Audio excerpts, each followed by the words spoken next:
I think entrepreneur is just being a risk taker, and you have enough money and you put it all in. You start a business and you figure it out, you make mistakes, and that allowed me to open a second business, third, fourth, fifth, sixth. So we opened 7 businesses from scratch. Whoa. 3 of them didn't work out. 4 of them went on to become multi-million-dollar companies.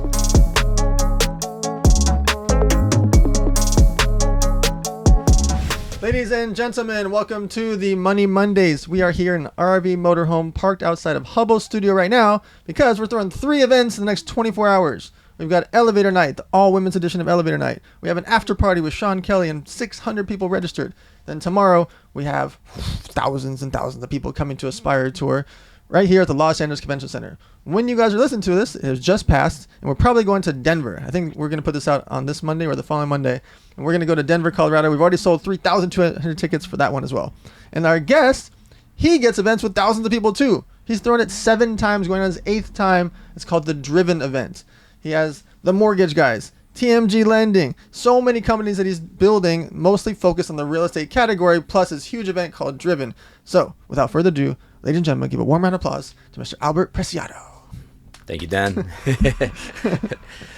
All right, so the way it works is we go over 3 core topics: how to make money, how to invest money, how to give it away to charity. Albert's done all of those for years and years and years, and he's very open about it on his social media. You're going to really enjoy his content. Make sure to follow him. I'm sure you're going to want to if you listen to this episode, because he showcases real life. Hard stuff, good stuff, flashy stuff, fun stuff, bad stuff, and everything in between, which makes you want to feel a part of his world because you really want to learn from someone that's being blunt and open about his reality of how hard it is to build a business. And he's built a really big one with a lot of employees and a lot of staff.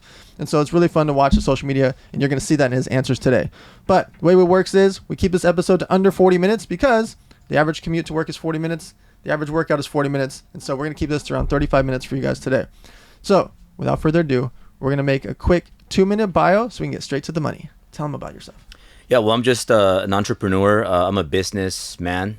I learned it by winging it, by just making mistakes, figuring it out, Googling it. So somebody told me, hey, you're a loan officer and you're pretty smart. You're very entrepreneur-like. Why don't you just get a broker's license, open up a company? So that's when I said, okay, cool. That sounds like a good idea. I went to Google and I Googled, how do you open a mortgage company? So it said broker's license, corporation. I didn't even know what a corporation was. And then get it approved by the Department of Real Estate. So I just Googled everything and I figured it out. And then I did everything wrong. And then I had to fix everything once I did it. Sure. So that was the story of how it started. But from there on, I think entrepreneur is just being a risk taker, and you have enough money and you put it all in. You start a business and you figure it out, you make mistakes, and then comes like IRS problems, state of California, Department of Real Estate, and things like that. But then from there on, I learned. But what I did that I think was very smart, that I recommend everybody to do, is hire mentors and pay to play. So for example, like, whatever you do, like, I'll invest in your events, I'll invest in your mentorships, because that's gonna show you seriousness, and then you're gonna introduce me to your relationships, and then they're gonna introduce me to their relationships. So I bought my way in, I got the relationships, I learned from the mentorship, and that allowed me to open a second business, third, fourth, fifth, sixth. So we opened 7 businesses from scratch. Whoa. 3 of them didn't work out. 4 of them went on to become multi-million-dollar companies. So let's walk through some of them. Walk us through some of the main ones, like the Mortgage Guys. What is it? What's going on there? Explain the Mortgage Guys, and maybe people want to apply to work with you. Yeah, so the Mortgage Guys, we do residential lending for mortgages. We also offer everything else, like commercial, high balance, and different, all sorts of mortgages, but we focus more on the traditional mortgages, and we help the masses. So I don't know if you guys can tell, but I'm a little bit brown. I'm Mexican. So I'm Mexican-American. And I'm very proud Mexican, but also very proud American, because America gave me the opportunity that I have to go after my dreams. So I pride myself in helping a lot of the minority community, because that's how I grew up. And everybody told me that I was never going to be anything, that I was always going to fail.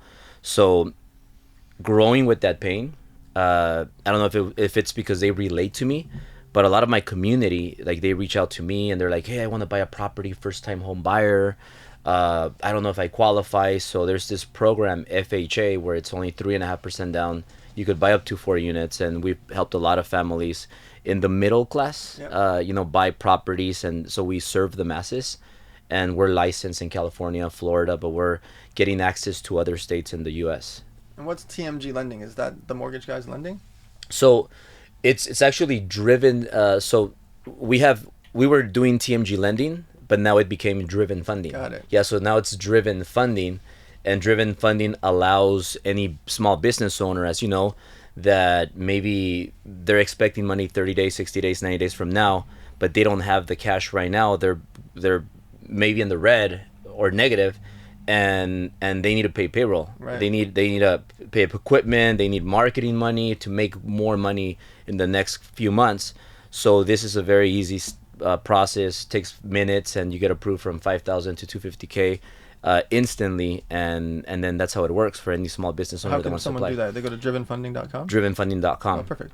Yeah. So if you have a business out there, you can apply there. If you have X amount of credit, X amount of time in business, just different factors, and they can decide what type of percentage you should get and how much money you should get. Yeah. Very cool. Okay. And then, so we did the mortgage guys, you got drivenfunding.com. There's a lot more. Yeah. What else you got? So the Ambiance Realty is our real estate brokerage. So I called it a triangle, that I was building a triangle business. But then, as I learned more, it's called vertical integration. So we started the mortgage company, and then we have mortgages. So then we thought, well, real estate is in the same vertical. Why not open a real estate brokerage? That way we get mortgages and real estate commissions. And then it worked out very well. But, we made mistakes mostly with the compensation plans. Because for business, from what I learned as a business guy, is compensation plans are important because that improves your margins, or it could put you out of business if you have unhealthy margins, unhealthy compensation plans. So all of that got corrected, but then we got stuck again. So I was thinking, well, how can I grow more? And I always remember Grant Cardone. He told me, you could speak on stage, but you got to make $1 million. Then I made $1 million, and he said, no, you got to make millions. Then I made $2 million, and he said, no, not yet, man, not yet. And I'm like, why? Like, I've been waiting. So long story short, he told me that because I don't have an audience. And I said, what do you mean? And he said, yeah, like some of these speakers, most of these speakers, like that spoke at 10x1 and 2, you make more money with your businesses than them, but you don't have an audience. They do. So I just got really pissed off.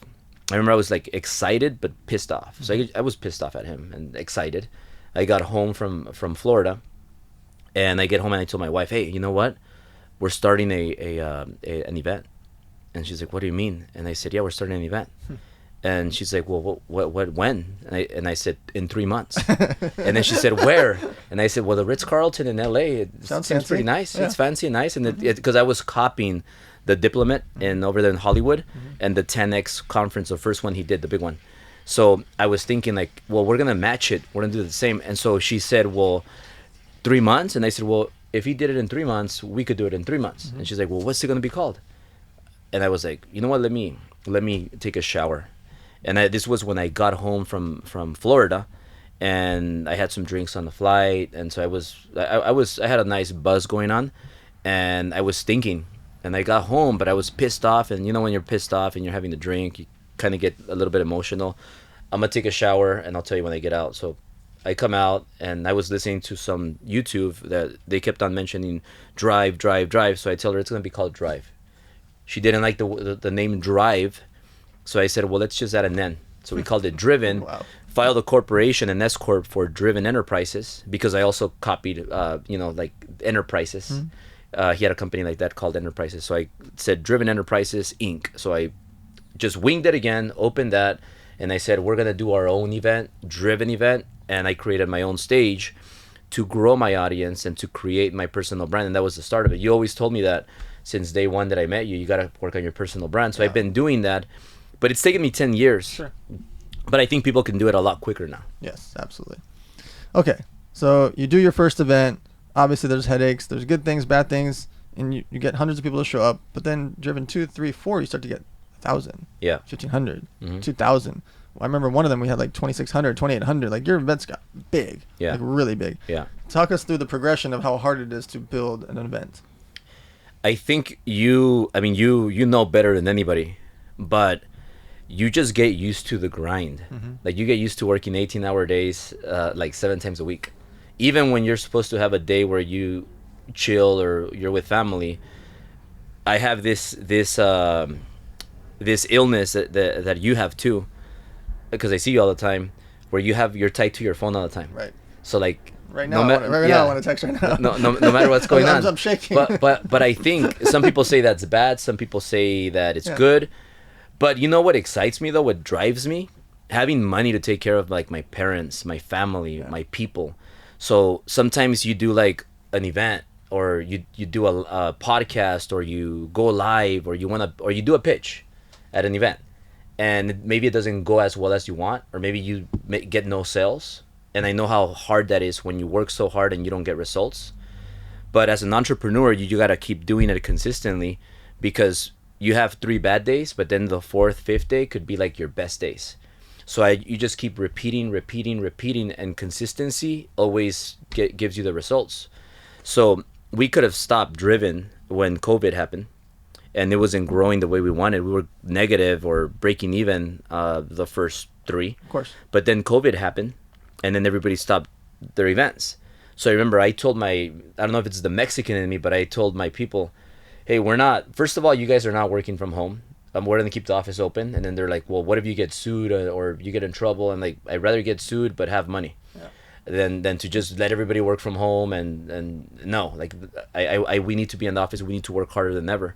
And then they said, well, what about the event? So I said, well, let's have the event outdoors. Let's figure it out. So we kept having the Driven event. We had it outdoors. We had it in private areas where, like on top, like in Malibu and the hill, where it's like a private, it's not a city. It's like a private owned location. So the cops couldn't get there. So the cops got there, but they had to leave because it's a private owned property, land. So we had it over and over again. And now we're going on Driven 8. So the consistency has led to so many doors opening up. And now when mortgage and real estate are in a really bad time, we're going through a crisis right now in real estate and mortgage. But you know who's going through that crisis? Mortgage people and real estate people that don't have a personal brand. And because of Driven and the consistency, it has helped us right now thrive when most mortgage people and real estate people, escrow people, we have an escrow company too, they're struggling because they can't get in front of people, because who wants to sell their home when they have a 2%, 3% interest rate? Sure. You're going to buy something more expensive at a 7%? People don't want to do that. And who wants to refinance? There's no refinances. You have a 2%, 3%. Why would you refinance to a 7? Unless you badly need cash, cash out refi. So because of the events and building the personal brand, it's allowed all of our businesses right now to do better than ever. And I think right now we are in the biggest opportunity time in decades. Like I think right now is the best time to make money. And money excites me. Money drives me. Yeah, because everybody's focused on the chaos, the gossip, the problems, what's going on with the world. And if you just work your 18 hours a day, like you're on your phone closing deals, like you're going to make more money because there is no competition. Yeah. All right.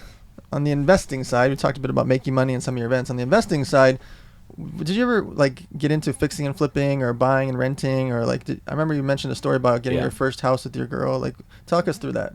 Yeah, well, I think the best investment for the regular person out there, if they have a job where they make 60 grand, 70 grand a year, and they see it like, man, it's impossible to buy a house.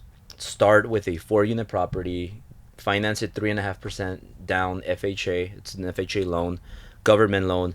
You don't need the best FICO score. And now there's this program where you don't even need tax returns. You don't even need W-2s or pay stubs. All you need is a P&L, profit and loss, that you create. You provide it. So like you create your P&L and you provide that, and that's what the bank requires, and you could qualify for 3.5% down payment. So it's very easy to qualify for business owners. So start there. So like a $600K place, they can just put $20,000 down? No, yeah. Wow. Yeah. And then the thing is that you have to live in one of the units, but after a year you move out, you get a house, and then you rent where you used to live, Sure. and now that house is paying itself.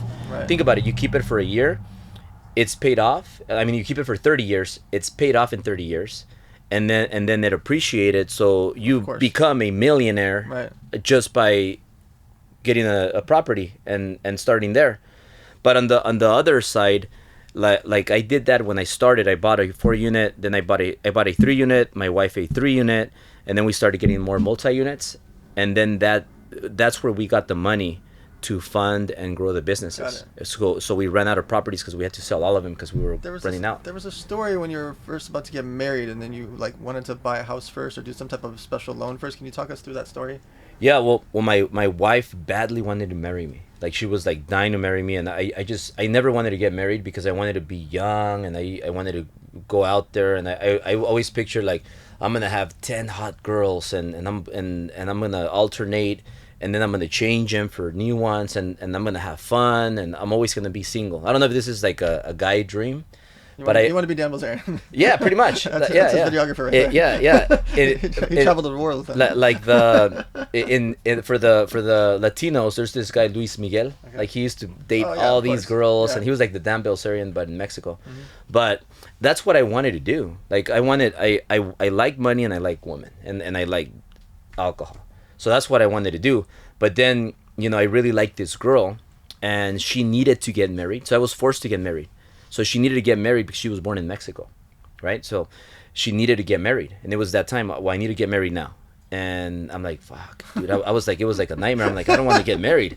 Like, I have making good money. I have my nice car, and I go out, and I have a lot of options. Like, I don't want to get married, and so I was forced to decide: you want to marry her, or she could go marry another person, and you decide. So then I'm like, you know what? I don't want to lose this girl. Okay, fine, let's get married. So we got married, but I told her we're not going to get married yet, though, because she qualified for an FHA loan and I qualified for an FHA loan. So I said, before we get married, you got to buy your multifamily Yep. FHA, because once you get married, you qualify for one FHA loan as a couple. So I said, I got my 3 units FHA, and I told her, you got to get your own, because if not, if we get married, then you won't be able to qualify for your own. So that was the Prerequisite. yeah, that's what I required her to do, and so she didn't like it, but she went out there, got her multi-unit 4 units, and then she was a happy lady. We got married, and everything was Now you got a bunch of kids. yeah. So don't get married if you have a girlfriend, boyfriend. Don't get married until each of you get your own multi-unit FHA property. You hear that? No multi-unit, no ring. Yeah, and I say multi-unit because it's just not smart to buy a single family FHA. In my eyes, I don't think it's smart, because you're buying yourself a really expensive mortgage payment, and it's just one door. And if you live, you got to live there anyways, because it's an FHA loan. It's an owner-occupied loan. But then if you move out a year later and you want to rent it out, then what happens if that renter stops paying the rent and it's a really expensive mortgage? Now you have to pay that mortgage, and it could be a $6,000, $7,000, $8,000 payment. When you have 4 units, up to 4 units, if one stops paying, you still have three other payments. So it's just smarter for you to leverage and get 4 here, 4 here. Now you have 8. Then you get married. So someone that's out there that's listening, they're like, I'm making 60 grand a year. I'm saved up some money. I think I could put 20 grand down after a couple of years. I saved up the money. How do they decide, like, a duplex, 3 units, 4plex, etc.? Like, how do they decide what fits their world? Should they go for like a 400K property, or go for like 500, 600, 700,000 and really stretch themselves? You know me, I like to lean towards taking smaller risks, but what do you think when they're doing their first big unit? I think it depends what city they're in, and to get something that's close enough, because now you could work from home. A lot of jobs, they let you work from home, mobile. So you could buy a house like in, let's say, Bakersfield or Barstow, because it's more affordable, and it makes more sense money-wise. If you buy a 3-unit property in West Hollywood, it's going to be millions of dollars, and you're going to be negative. It's not going to cover the mortgage. But if you go into Barstow or Bakersfield, you could get a 4-unit property where the 3 rents pay the mortgage, Right. and you live for free in the other one. Right. And then once you're ready to move out, now you're making money, and you could start there where it's affordable for somebody making 60, 70K. Yep. Because, a $8,000, $16,000 mortgage payment, Yeah. it's going to be a lot for the regular person. Of course. For anybody. That's a lot of money. Yeah. Okay. So you've been building your personal brand. Yeah. And I mentioned a bit at the beginning. When did you decide, okay, I'm going all in, like you said, like I'm going to throw Driven? Is that the same time when you're just like, I'm going to make a Driven event? Is that the same time you decided I'm going all in on a personal brand? Yeah, because I think in the hard times are what makes people figure things out. And I always want to, my biggest aha moments have been the hard times where I know the other person's right. So for example, Grant, like I respect him, I appreciate him, but he was like my aha moment where I'm like, you know what? He's right. Yeah. So he motivated me to go and open my own event and to get known, to grow my audience. So then, because I knew it works, he's doing it, it's working. And I saw all these other people doing it, walking around with their camera guy, recording everything. So I said, I got to do that. And me, like in the beginning, everybody was laughing at me. I had a really bad accent. Everybody would make fun of me. I would get nervous, and I was just not like, if you see me today and you see me 8 years ago, Right. It was completely different. Sure. But you just gotta go all in and do it. And if people make fun of you, let it be, but keep doing it. Sooner than later, if you keep going on year 1, 2, 3, 4, 5, people are gonna be like, damn, this guy's still doing it. He's still there. And then with wins, even if they're small wins, even if you make a little bit of money, but you're getting progress, you get more confidence and you feel good. Because when you close a big deal, you're like, you feel good. And when you work hard and you don't get the results you want, most people just quit and they stop. I see so many people, they try social media, they try to build a personal brand, or they do an event or two, and then they're done. No more events, no more social media, because they quit. Yeah. But for me, my biggest takeaway that I want to share with people is, if you don't stop, you're never gonna lose. Like maybe year 3 is your breakout year, but you can't stop. You got to keep doing it even when you're not getting the results you want quick, because it takes time. Okay. So while you're doing your social media, you're showcasing working out, cars, family, travel, your amazing offices and everything between. What do you do when there's haters or trolls in your comment section? I think haters, trolls, they're free motivators. Because you know how people go and they want to go watch Tony Robbins or Les Brown. They want to get motivated. They want to get inspired. Like, you don't have to pay those people to get motivated, because the haters are free. They like, if somebody, like, there's this hater that commented, because mortgage and real estate, we're going through tough times, and I have a big office and headquarters, and I have a gym and everything. So they were thinking, and they're making fun of me. They're thinking, oh, he lost his office, he's not paying it, he lost it, he's not there anymore. So somebody makes a comment like, ha ha ha, no more videos in your fancy office, shirtless, working out. So this hater motivated me To go make that video. to go make that video. So thanks to this hater, and then I also looked in the mirror and I'm like, you know what? I'm not in the top shape that I should be. And I got to do those shirtless videos. And then I said, and in the office, so I said, you know what? Okay, thank you. You motivated me for free. So then now I'm going to do those videos, Right. and I'm going to get in better shape. Right. So now I've been doing those videos consistently for the past 30 days. So I'm back doing my videos shirtless, running around, and it was free motivation. So that's what, like, the haters don't understand is, if you spend more time creating than hating, then you're going to create the same life that you want, that you're watching through somebody else, living your dream life through them, because you can't create and hate at the same time. So we don't have people like me and you, we don't have time to hate. We got to keep creating. Seriously. Okay.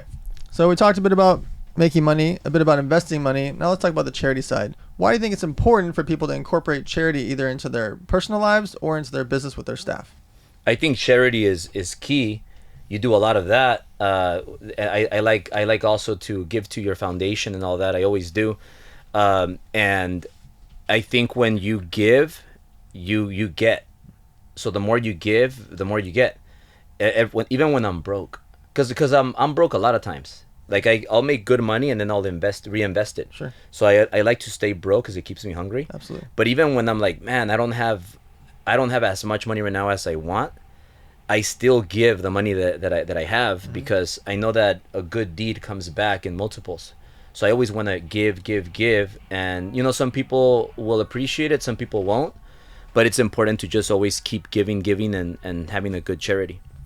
How do you instill it in your children? You've got multiple little kids growing up in Los Angeles in a fancy house in Bel Air, seeing the office and cars and private jets. Like, how do you instill in them when they're growing up in a fancy lifestyle that they should also be helping or doing good?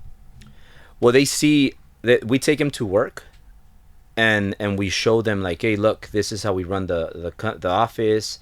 This is how we treat our employees. This is how we treat our customers. And they see me and Sil, mom, doing the work and giving and helping, and then they have good morals. Like they have good they're very smart, and they understand the business part, but they also like my oldest, Italia, she has school 7 times a week. Whoa. So when they told us she has to get vaccinated, and then all the stuff that's going on right now with the schools where they tell boys to be girls and girls to be boys, and like there's just so many things going on in the school that we don't agree with, so we decided not to have them in school, and also for safety reasons. Sure. But she has school 7 times a week, so the teacher comes to her and she gets taught. So she's 2 years advanced in school versus kids her age. Sure. And then what I do is, and mom also, we help her and we teach her, like I teach her sales, marketing, and mom teaches her operations and processes and systems, and then like why this person's right here, that person's in that department. So she understands business and she's ahead in her regular school. And then we also always are very strict that you treat everybody with respect, you have good manners, and you don't interrupt people, things like that. So she's a really, really smart kid, and then she's also responsible to teach her smaller sister, the middle one, Berlin, that's 4 years old, and now we have Callie, that's 1. So 3 girls. Yeah, it's like I have a pink house. A little girl factory. Yeah. Okay, I asked this question to celebrities, athletes, and business people, and I've never gotten the same answer, and I'm really interested in your answer. One day, 100 years from now, when Albert passes away. Yeah. And these 3 little girls grow up, and their dad is a zillionaire. Out of the $1 zillion, how much do you leave to the little girls? You know what I think? Because I've asked this question also to different people that I highly think of them, and some have said, "Hey, you don't leave any money to the guys, to boys. You leave money to the girls."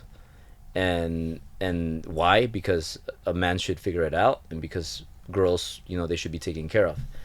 Now, for me, I've never really thought about if I had a boy, because I only have girls. So it's if you have boys and girls, right? The question? No, just your kids in general. Oh, your kids in general. Yeah. So what I would do is I would give a percentage. I would spread it out, but I would have the smartest one control all of it. Interesting. So told you I never get the same answer. So like Never. Like let's say Callie gets a third, Berlin gets a third, and Italia gets a third, but maybe Italia is the one that controls it, and she decides who can get what out, and investments or stuff like that. Because I mean the reality is that if you have a lot of kids, you're gonna have bad kids and smart kids, dumb kids, druggy kids, alcoholic kids. You know what I'm saying?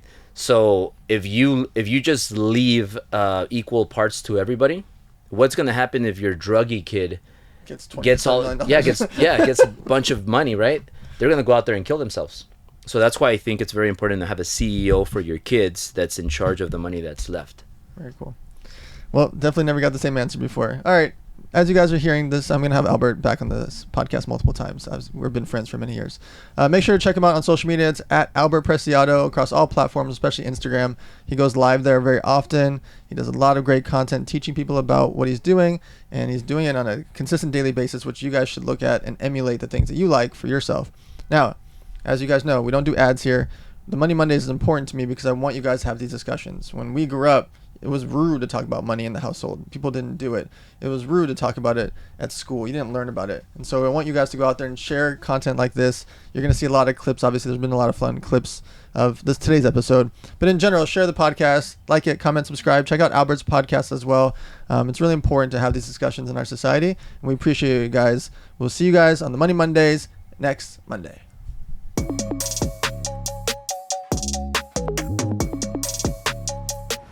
Ladies and gentlemen, welcome to the Money Mondays, where we talk about 3 core topics: how to make money, how to invest money, and how to give it away to charity. Our guest today has done all of the above, and we're going to talk about some very interesting topics because he throws live events. He's one of the most famous hypnotists on the planet. He'll teach you about your mindset, coaching, how to make more money, there's just so many things we're going to go over today. But keep in mind, we keep all of our podcasts under 40 minutes because the average workout is 45 minutes. The average commute to work is 45 minutes. So we want to give you guys around that 37 to 40 minute mark so that you know ahead of time that you can consume all this content today. Especially for this one, you're probably going to want to rewatch it because there's going to be some really good content, really good clips, because our guest, he fills up events for 4 days, 12 hours a day, and he's the only speaker. Just put that in perspective. So we're going to have to try to fit a lot of content into the next 35 minutes. Please give a warm round of applause to Mr. Marcel Klein. Thanks for having me, Dan. So, I'm pretty excited. If you could, give us the quick 2-minute bio so we can get straight to the money. Yeah, so I'm 25. I've been doing this since I was 15. I started coaching kind of when I was younger for fun, my friends, and then I saw my friend get hypnotized when I was 18, and in a matter of 10 minutes, he went from having no confidence at all to being extremely confident. And that piqued my curiosity. So I started studying hypnosis, and obviously as I started to grow my business and I wanted to make more money, I started to apply these different strategies and tactics to others and noticed that not only were they making more money, but they'd have a drastic shift in their life. And I started to ask myself, what's the biggest variable that can make a shift? You can't change the economy, you can't change your circumstances, but the one thing that you can change is your mindset and your habits and your actions, the way you think.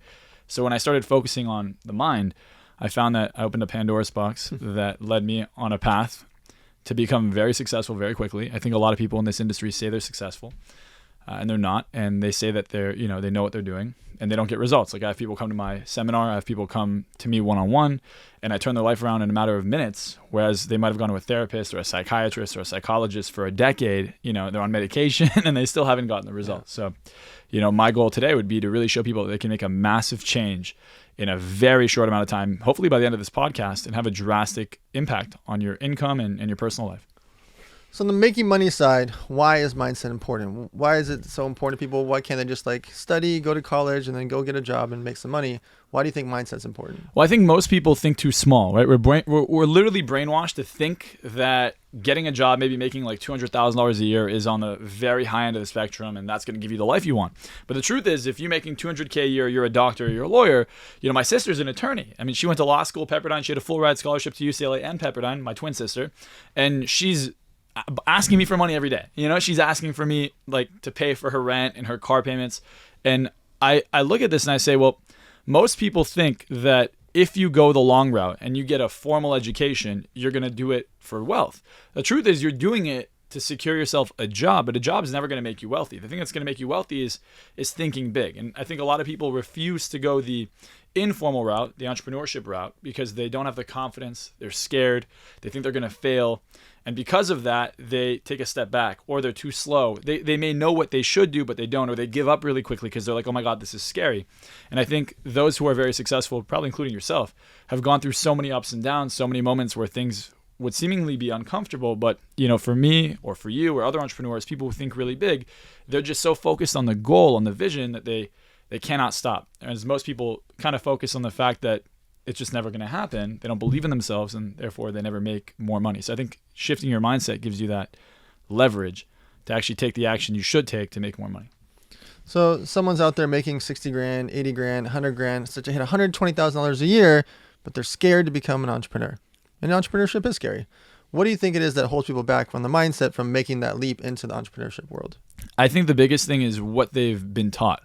And the biggest confusion you might have is that it's a lot easier to be an employee than it is to be an entrepreneur. Now, it depends what you think is easier. It's easier to be an employee if you are good with instructions and you just want someone to do the thinking for you.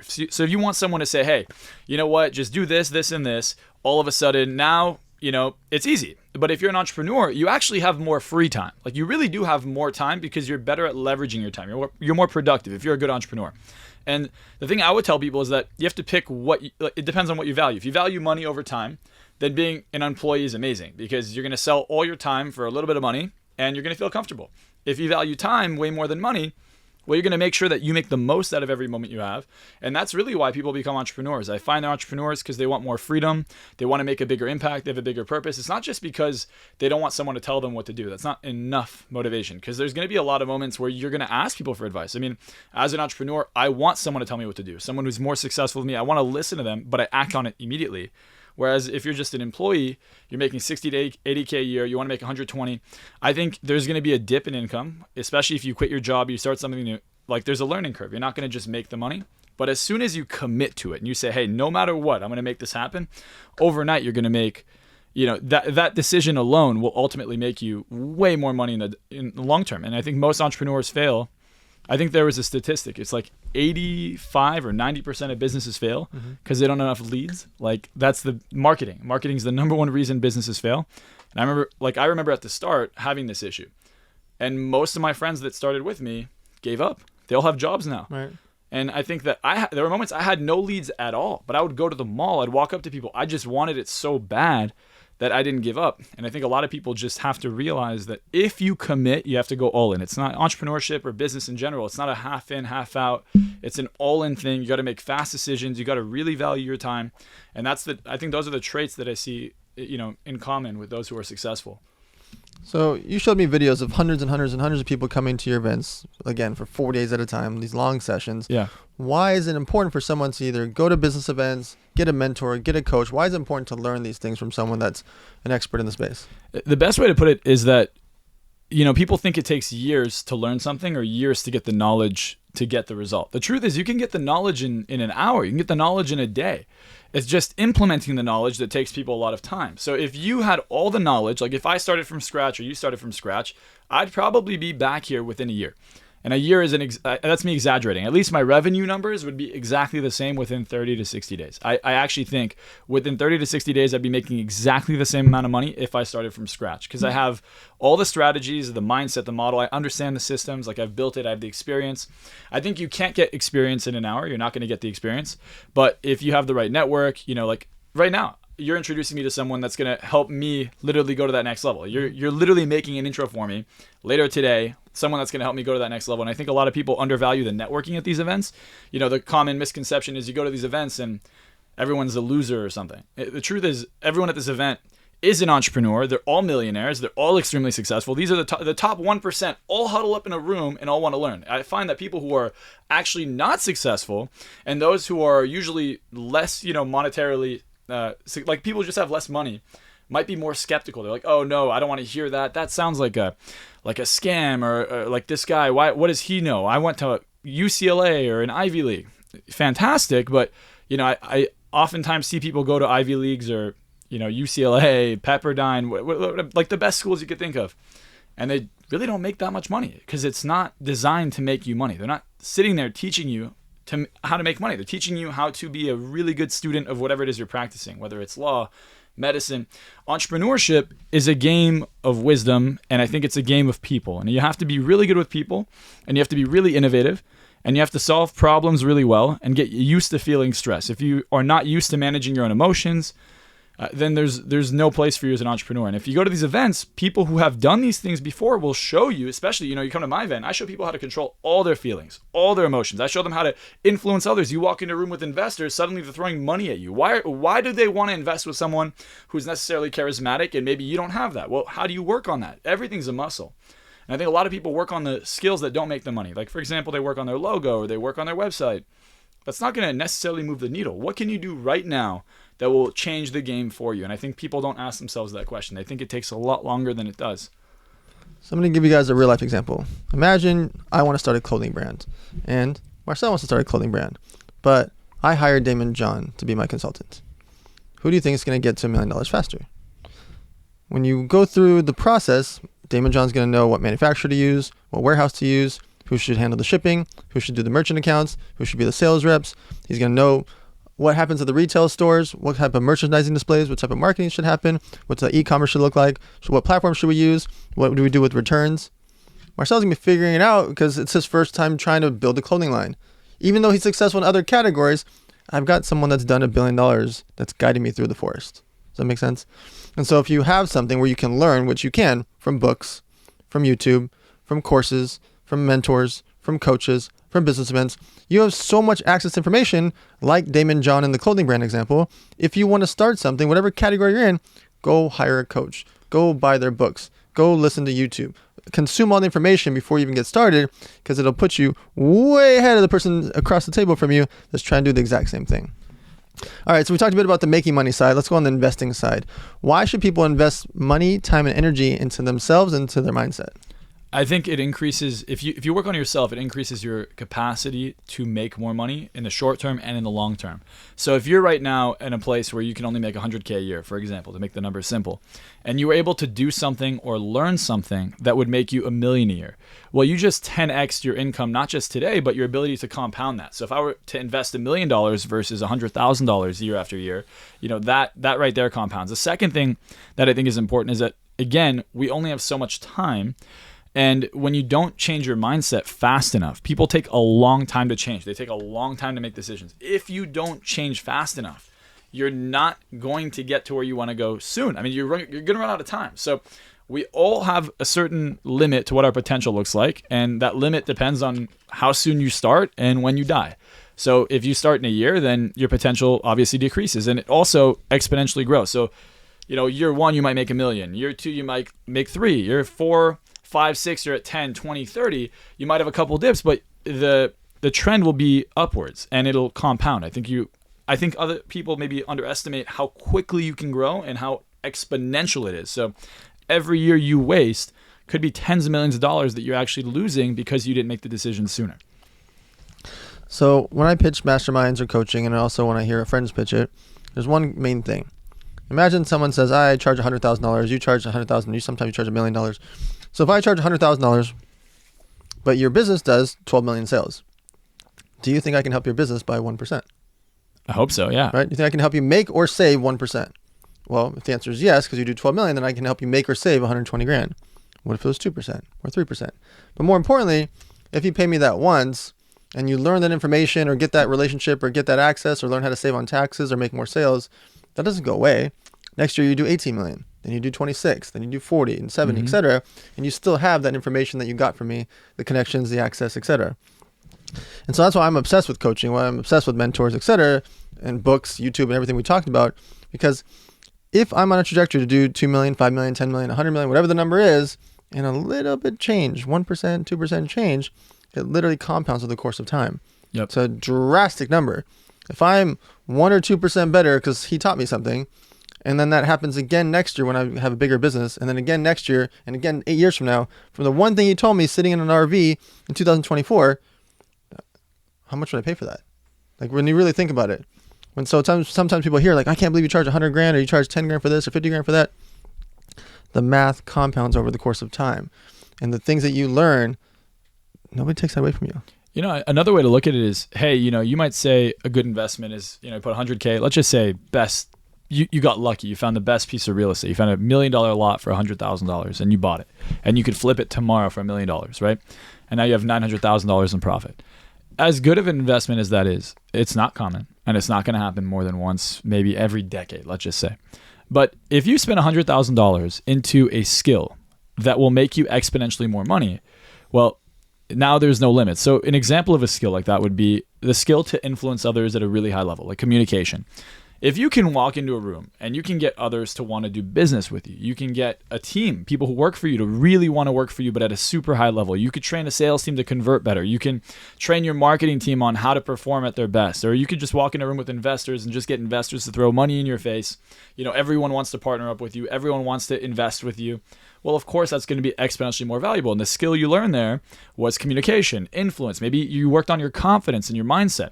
I think a lot of the time, if you want to go to the next level, there's certain skills that will take you there. And the number one skill is going to be, I really think, self-belief. I think if you can work on your self-belief, because, if I give you a lottery ticket and you knew it was a losing ticket, Dan, would you go cash it in?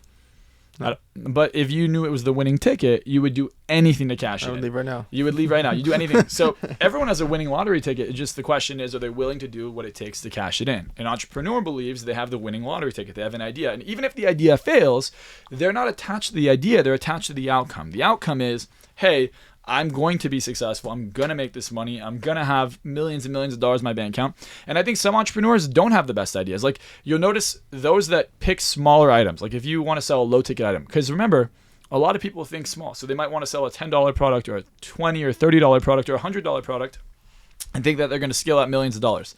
It's a lot harder, from my experience, to sell something 1,000 times that maybe is $49 and make $49,000 that way, or sell one thing for $50,000. If you sell one thing for $50,000, I think it's a lot easier to do because you have way less leads. It's way more focused, takes way less time, way less effort, and you made the same amount of money. So remember, the same actions you take, I call it effective action. If you take more effective action that produces a bigger result, like if I sell 10 $50,000 items for the same amount of time it would take me to sell 1,000 $49 items, well, I've now made $500,000 versus $49,000. And I think people think too small, so they can't even see that path. They're like, well, who's going to pay for that? There's plenty of people that would pay for that. I mean, I spend hundreds of thousands of dollars every month, not just on my mindset, but on luxuries, on houses, on cars, on fun, on travel. So I think people underestimate how most people think. A lot of the time, the more money you make, the more you realize there's a lot more money in the world. I think people don't know because you're around maybe an environment where people don't have a lot of money. That's why an event would be awesome. Because when you go to these events and guys are like, oh, I make $3 million a month, it changes your paradigm. It shatters your reality. When you're like, I haven't made $3 million in 10 years and this person just made it in the last 30 days, what are they doing? You have the opportunity to ask them, like, what did you do? How long did it take you to get here? One of my one-on-one clients, his first month ever in business, he had like ads running on TikTok. He got $100,000 credit from them. So he had no money up front. He got a sales team, hired a sales team, commission-based entirely, made $1 million the first month. By month 5, he was at $5.5 million a month. Just off e-commerce. Like selling, I think, Amazon stores or something like that. It was like $30,000, $50,000, $200,000 packages. And I'm like, well, he scaled that in 6 months to $5.5 million a month. And people are sitting here thinking, hey, how do I make $100,000 this year? I think you're thinking too small. You got to think bigger if you really want to be successful. When you surround yourself with greatness, you're forced to become a greater version of yourself. If you go into a room and someone's making 3 million, and someone's making 1 million, someone's making X and Y, Z, it forces you to just not just think different, but like change your whole path. Like you want to go down the rabbit hole to realize, like, how does that person doing that? Are they better than me? Are they smarter than me? Do they have more access to me? Do they grow up with a silver spoon? Like, it really blows your mind when you sit in the room sometimes, like, because you've met billionaires, you've met zillionaires, and sometimes you're not that impressed. Like, I'm not impressed at all. Yeah. I actually coached the company from 30 million to $1 billion. I went into the company, and this is the first time I've ever been in a $30 million company. Like, I didn't even know that existed. Like, it was 2020. It was like towards the beginning of my career, even though it's not that far away. But it was more like the first 4 years, right? Mm-hmm. And in 10 months, I helped them go from $30 million valuation to over $1 billion. And I negotiated 0.5% at the beginning. And when I went in there, it was operating really inefficiently. I mean, the CEO wasn't controlling, the employees. There was drama all day long. People were unproductive. They were like taking breaks that weren't working.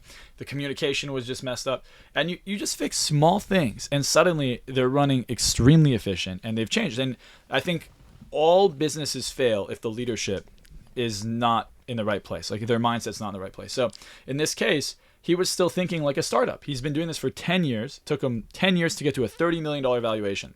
And when I met him, he was still living in a small apartment. He didn't want to buy a car. He's had the same beater car from the beginning. And I'm like, no, the first week coaching him, I'm like, you're going to go get the nicest apartment you can find, like a penthouse, whatever you want to live in, you're going to go get it. Doesn't matter what the rent costs. Get your dream car. He bought a Porsche GT3. And he went and he made all these changes psychologically, and he put himself in abundance. And now he started thinking in a completely different way. Remember, if you think small, I think it trickles down. I keep saying think small or think big. It just simply, if you see a bigger goal, you're going to achieve a bigger goal. I think, imagine, you want to start a $10 million a year business.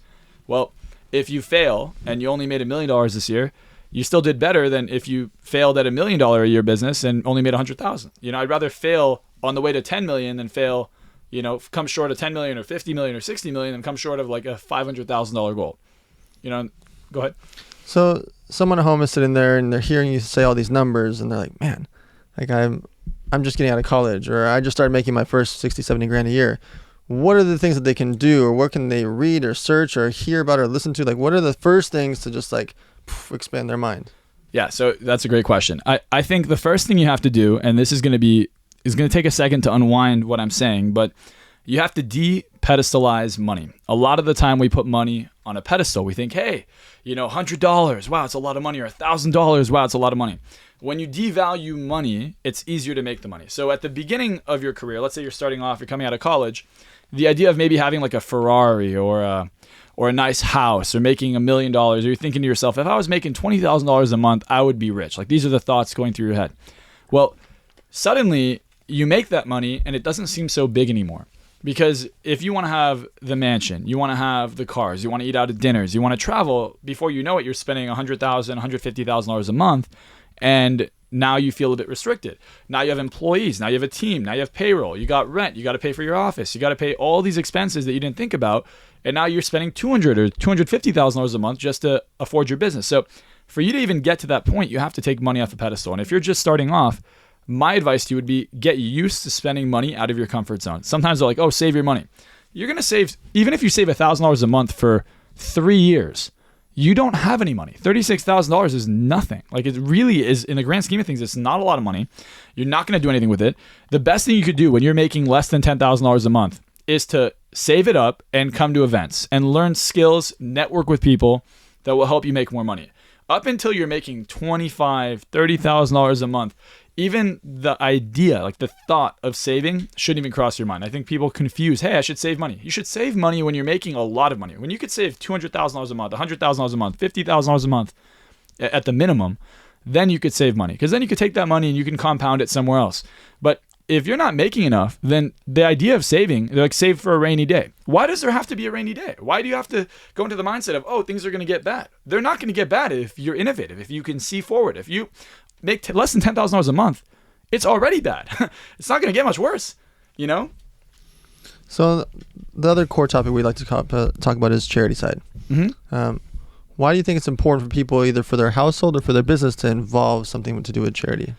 So on a practical sense, let's just say someone listening to this has no empathy, then it's a great tax benefit. But on a psychological sense, I think if you go to a buffet and let's say you at best can eat 3 plates worth of food, well, you're going to stop at 3 plates. But if you had to take food back to your family and you had 10 people at home waiting for you, you're going to take back 30 plates. You're going to do everything you can. I think when you start making enough money, you make $3 or $4 million a year. At that point, you already have everything you want. Like, you can, if that's your profit, you can afford the house, the cars, the travel. You don't really need more.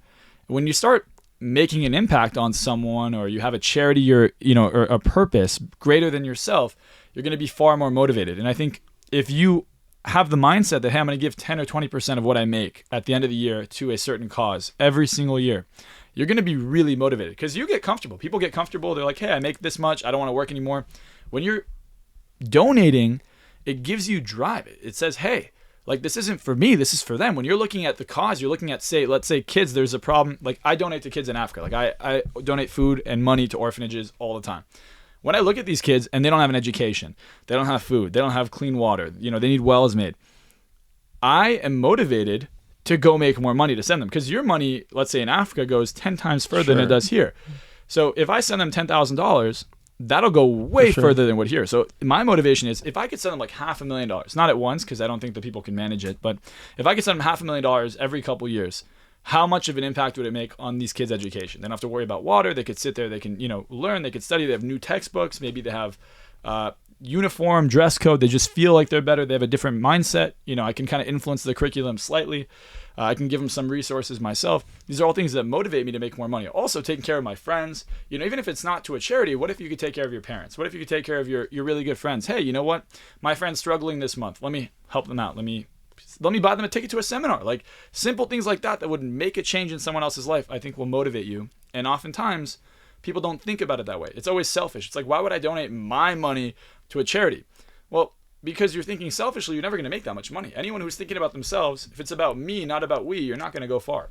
To be successful, I think you have to be you have to be less selfish. You have to think about others, be altruistic, and that would be my biggest reason to donate to a charity. But also, it's not everyone has the ability to do that. And if you have been given the privilege and the talent and the skill and the brain, and it requires some luck to be an entrepreneur, and you've received that luck to be successful enough, I think you should give back. It's part of the game. Last question. We're in an election year, and there's a lot of chaos. Mm-hmm. And people are bombarded in their minds by media and very divisive noise. Yep. How can people stay calm in the chaos? I think if you focus on what you can't control, you're going to always feel stressed out. And is the economy in a good place? Not really. Are we heading in a good place? Well, we could be heading in a horrible place. Really, we don't know what the result of the election is going to be. But what I can tell you to focus on, instead of focusing on, hey, even if the economy were to crash tomorrow, you still have your skills. Like if you have a certain mindset, you have a certain amount of confidence. There's a wonderful quote I love. It says, if all of the money in the world were to be taken out of your bank accounts and distributed equally amongst everyone, it would soon end up in the same hands. In other words, those who have money, even if they were to lose it all tomorrow, they'll get the money again. So when the economy goes down, like in 2020, we had a mini recession. Well, the wealthiest people in the world got way richer, and there were two options, like especially in my business. I had an option to either go out of business. All my close friends that were other hypnotists and coaches all went out of business, and I 10x my business in 2020. I went from making, I think 25K in February was my best month ever, to 230,000 in September. So I scaled massively because you have two options. And I think people don't realize when the economy starts to collapse or things aren't doing that well, that's really an opportunity to make more. Things are much cheaper, so you have a lot more opportunity.